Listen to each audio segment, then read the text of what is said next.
Nous sommes de retour sur Direct Investisseur et nous accueillons Laurent Albi, responsable de Day Trader Live. Bonjour Laurent. Bonjour Lucie. Bonjour alors ce matin, on va parler de la Deutsche Börse. Oui, alors ce matin, je vais vous parler de la Deutsche Börse, comme les Allemands le prononcent, parce que c'est un titre qui est fort et qui est porté par un secteur qui l'est également, en l'occurrence les services financiers. Alors sur Deutsche Börse, vous voyez que nous sommes en présence d'un titre qui a fait un gap haussier ce matin. Nous sommes déjà à plus 3%, autrement dit le train, et c'est plutôt un TGV ce matin qui est parti sans nous, donc on ne va pas rentrer sur les niveaux actuels, mais si on avait un pullback sur la zone des 57 €, cela pourrait représenter une opportunité intéressante pour profiter de cette accélération haussière du titre. On voit que depuis la mi-octobre, le titre a progressé de manière impulsive et extrêmement rapide.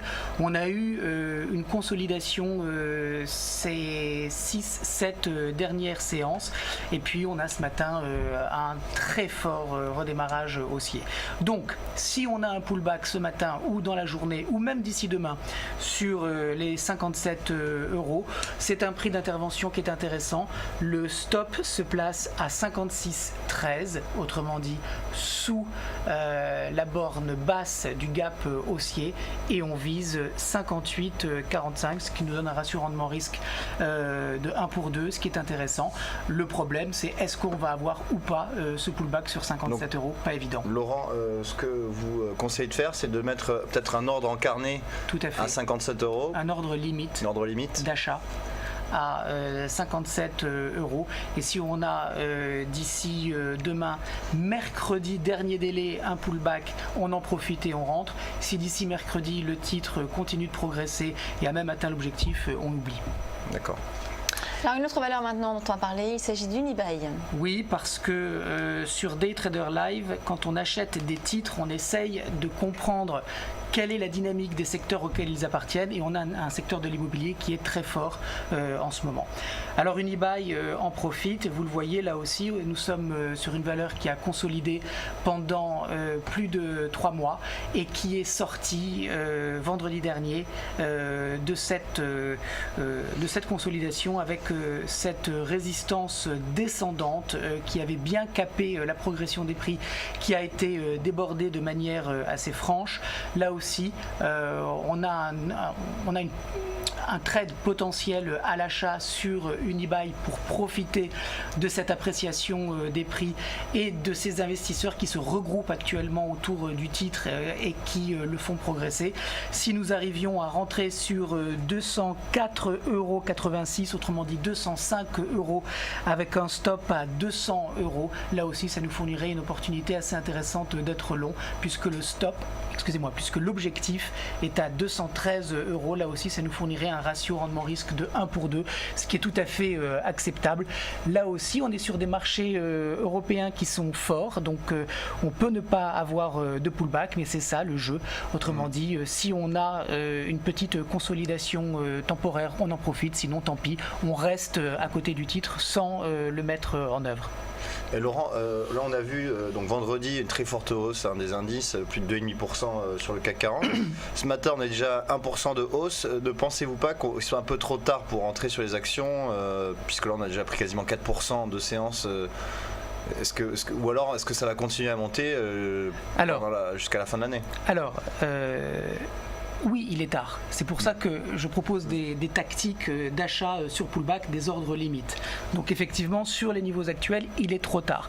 Maintenant, on a des marchés américains, je vois déjà Lucie qui me regarde, qui sont très hauts, mais qui pourraient tout à fait faire une petite pause. Si les marchés américains faisaient une pause, on aurait peut-être un pullback sur les marchés européens, et là, on aurait nos opportunités. Donc oui, pour être long, non pour l'être au marché tout de suite, mais effectivement, si on a des marchés européens qui rattrapent ce qui s'est passé aux États-Unis, eh ben on ne rentrera pas sur ces valeurs. Si en revanche on a une petite temporisation, ça vaut le coup d'essayer. Voilà, ce sont des tentatives parce que rien ne dit qu'on ne va pas avoir d'ici mercredi peut-être des petites prises de bénéfices et des opportunités pour rentrer. Et d'ailleurs, si c'était le cas, Antoine, on pourrait tout à fait remonter nos stops. Si on avait des petites consolidations autour des prises actuelles, on pourrait rentrer avec des stops beaucoup plus serrés et du coup, on prendrait beaucoup plus de titres et ça nous fournirait des ratios rendement-risque mécaniquement beaucoup plus intéressants. Donc, on surveille. Alors maintenant, on va passer à une paire de devises. Il s'agit de l'euro-CAD.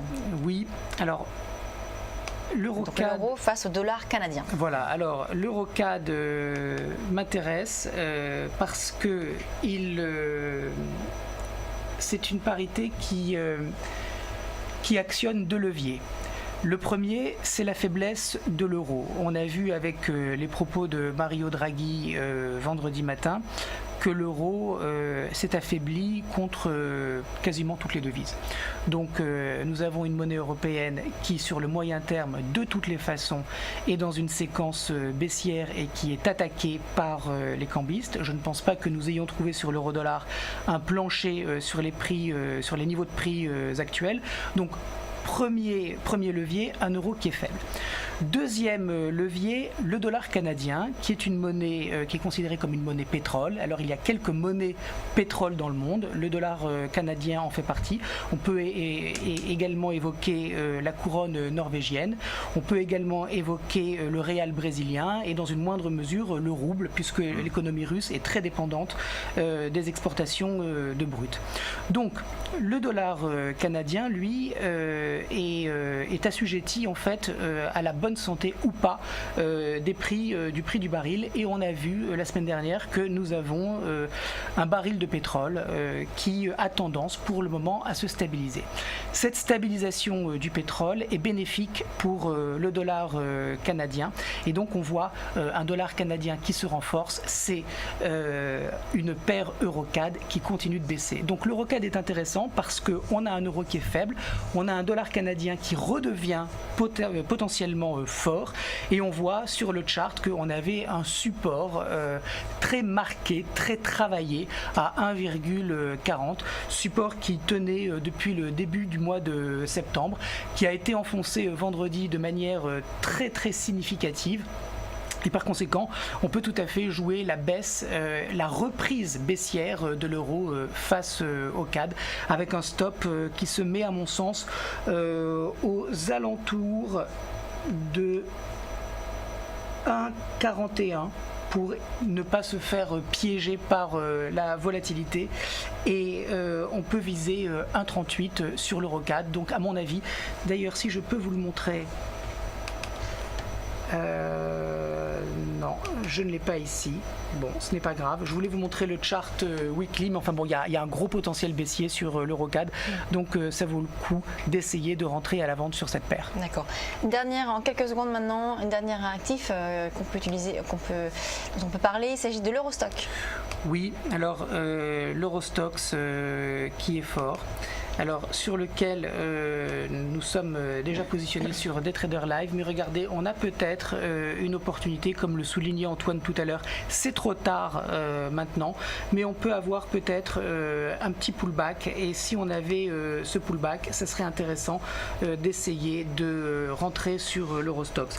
Alors on est actuellement à 3230, autrement dit on arrive sur des niveaux de prise de bénéfices, donc il ne s'agit pas de rentrer maintenant sur l'Eurostox, mais si en revanche on repartait à la baisse vers 3170, c'est-à-dire dans cette zone de prix, ça serait intéressant de rentrer long sur l'Eurostox. 3170, c'est un prix potentiel d'intervention, un ordre limite d'achat, un stop qui se place un petit peu en dessous de 3120, et puis on vise pour le coup 3300, c'est-à-dire les sommets précédents.